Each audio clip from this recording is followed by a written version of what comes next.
Et si notre alimentation de demain était cachée dans ces plantes anciennes résistantes, enracinées dans les traditions africaines? Voici 2 céréales oubliées ou en voie d'oubli, ayant le pouvoir d'alimenter, de soigner et de subsister là où d'autres cultures échouent. Nous sommes toujours dans notre série Plantes, tubercules et céréales oubliées de nos ancêtres. Explorons ces 2 perles agricoles que sont le mil et le sorgho. 2 plantes, une culture, une histoire.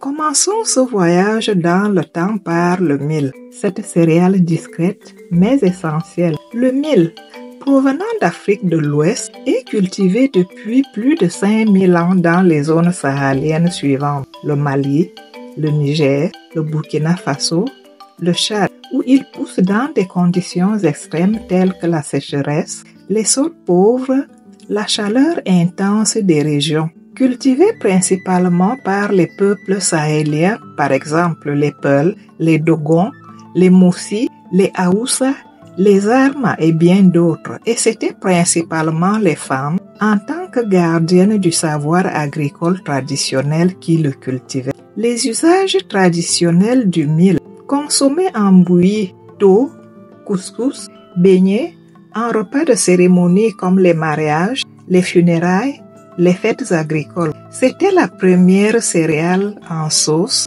une denrée de base donnée aux enfants après le sevrage. Dans certaines régions du Burkina Faso, les graines de mil étaient bénies avant d'être semées. De même, la première germe était offerte à la terre. Tant qu'il y a du mil dans le grenier, la maison tient, disait un proverbe. Les bienfaits nutritionnels du mil, riche en protéines végétales, en fer, en magnésium, en zinc, le mil est sans gluten, une faible indice glycémique, bon pour les diabétiques, idéal pour les enfants et les personnes âgées.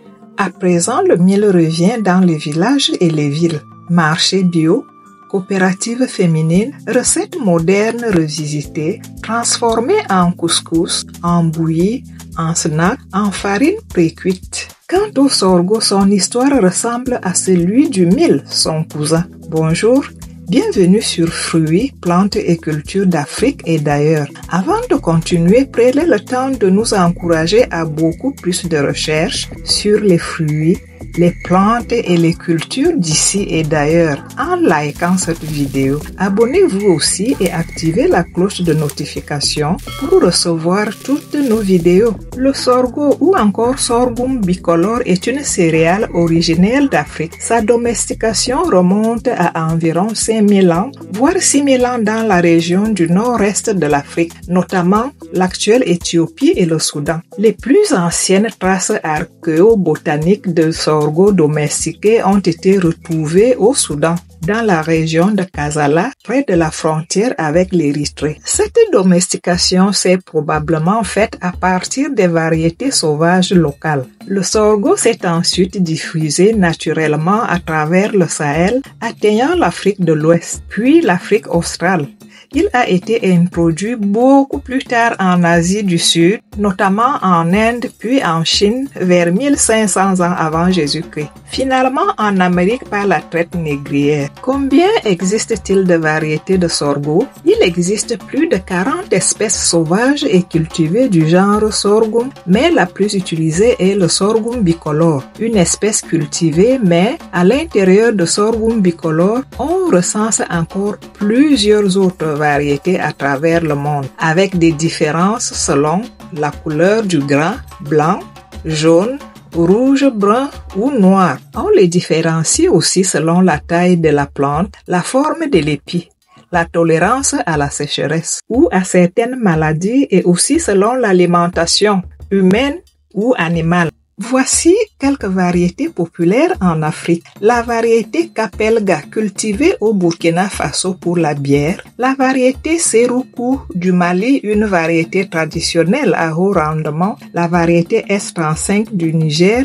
variété améliorée, résistante à la sécheresse. La variété Framida et la Gadam, cultivée en Afrique de l'Est. Le sorgho est cultivé au Soudan, au Tchad, au Mali, Au Nigeria, entre autres, la variété rouge est souvent utilisée à des fins rituelles ou pour la transformation artisanale. Il est utilisé dans le thon, les galettes, mais surtout pour produire une bière traditionnelle, le dolo au Burkina Faso ou alors le chapalo en Côte d'Ivoire. Transformé en farine, on en fait des bouillies fermentées, des boissons digestives. Petite anecdote, au Mali, les femmes brassent le dolo depuis des générations. Leur savoir-faire est transmis de mère en fille lors des grandes fêtes et veillées communautaires. Les bienfaits nutritionnels du sorgho, riche en antioxydants, surtout le sorgho rouge. Il contient du tanin, bon pour le métabolisme, favorise la santé digestive et cardiovasculaire. Il est naturellement sans gluten. Le sorgho revient à nouveau grâce à l'intéressement des chefs afro-descendants et les nutritionnistes du monde entier. Il est intégré dans les programmes de résilience climatique et sécurité alimentaire. Il est utilisé dans des recettes modernes comme le pain et les biscuits. En conclusion, le mil et le sorgho sont des graines anciennes, mais elles portent un potentiel futur immense. Dans un monde confronté aux crises alimentaires, climatiques et culturelles, ils représentent la résistance, la santé, la mémoire et les traditions. En les valorisant, nous faisons bien plus que manger autrement. Nous renouons avec la terre, avec les savoirs de nos aïeux et avec la fierté d'une agriculture authentique. À bientôt pour un nouvel épisode de plantes, tubercules et céréales oubliées de nos ancêtres, avec fruits, plantes et cultures d'Afrique et d'ailleurs. En attendant, regardez aussi nos précédentes vidéos.